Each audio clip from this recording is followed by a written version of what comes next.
এখান থেকে বিপুল পরিমাণে এসে পরিবহনের মাধ্যমে বিপুল পরিমাণ অর্থ কক্সবাজারে পাঠানো হয় এবং কক্সবাজার থেকে যে কোনো ওয়েতে সেই টাকার বিনিময়ে অর্থের বিনিময়ে বিপুল পরিমাণ ইয়াবা গোপালগঞ্জে ঢুকে। কয়েকদিন আগে আমরা মাদকের বিপুল একটা চালান করছি। তা আমাদের ঊর্ধ্বতন কর্তৃপক্ষ, আমাদের এসপি স্যার সহ ঊর্ধ্বতন কর্তৃপক্ষের নির্দেশে আমরা মাদক নির্মূলে কাজ করে যাচ্ছি। এরকম একটা তথ্য পেয়েছি যে এখান থেকে বিপুল পরিমাণে এসে পরিবহনের মাধ্যমে বিপুল পরিমাণ অর্থ কক্সবাজারে পাঠানো হয় এবং কক্সবাজার থেকে যে কোনো ওয়েতে সেই টাকার বিনিময়ে অর্থের বিনিময়ে বিপুল পরিমাণ ইয়াবা গোপালগঞ্জে ঢোকে বা অন্য অন্য জেলায়ও ঢোকে। তার প্রেক্ষিতে আমরা কিছু তথ্য কালেক্ট করে এখানে আসলাম। এখানে এসে ওনাদের বললে আমরা প্রথম ওনাদের রেজিস্টার চেক করি, চেক করে দেখি যে হ্যাঁ এরকম লেনদেন আছে এবং এর সব লেনদেনই কক্সবাজারে।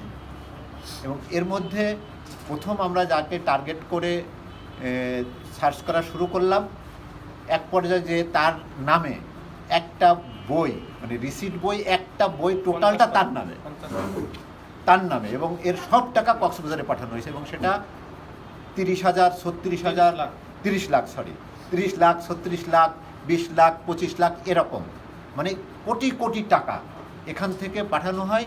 এবং আমাদের কাছে তথ্য যে ওই টাকার বিনিময়ে ওখান থেকে ইয়াবা আসে এবং সেই ইয়াবা গোপালগঞ্জ সহ আশপাশ এলাকায় ঢোকে।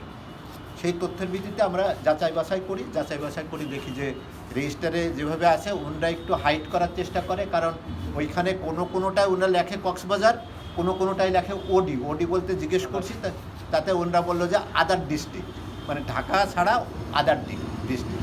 তখন আমরা আবার ওই স্লিপ মিলায় বাইট করে দেখি যে সেই তার বা তার যাকে আমরা টার্গেট করছি সে বা তার অন্যদের নামে এরকম আছে, মানে স্লিপ করা আছে। তারপরে ওনারা এক পর্যায়ে যে স্বীকার করলো, তা আমরা সিসি ক্যামেরার বিষয়ে জিজ্ঞেস করলাম যে আপনার সিসি ক্যামেরায় তো রেকর্ড থাকার কথা।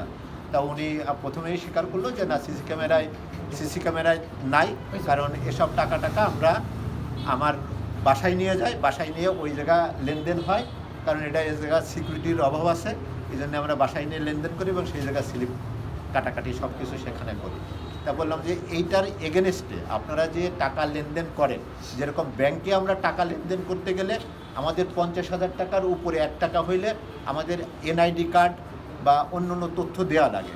সেক্ষেত্রে আপনারা কি ব্যবহার করেন? তা উনি জানালেন যে আমরা মোবাইল নাম্বার রাখি। তবে মোবাইল নাম্বার যে তার এটার কোনো সিওরিটি আছে? তো বললেন যে না, তা আমরা বলতে পারবো না।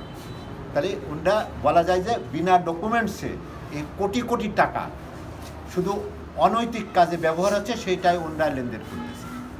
যে কারণে আমরা এই অনৈতিক লেনদেনের কারণে আমরা ওনাদের রেজিস্টারপত্র আটক করছি এবং ম্যানেজার সাহেব যিনি আছেন ও কাগজপত্র সব জব্দ করছি এবং ম্যানেজার যিনি আছেন ওনাকে এ বিষয়ে আরও মানে জিজ্ঞাসাবাদের জন্য আমরা সাথে করে নিয়ে যাই।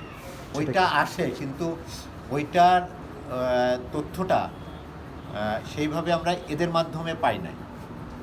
এদের মাধ্যমে যে আসে সেই তথ্যটা আমরা এখনও পাই নাই।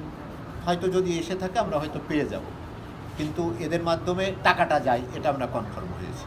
এবং যার টাকা বা যে পাঠায়, এভাবে যারা পাঠায় তাদের বিরুদ্ধে আমরা আইনগত ব্যবস্থা নেব।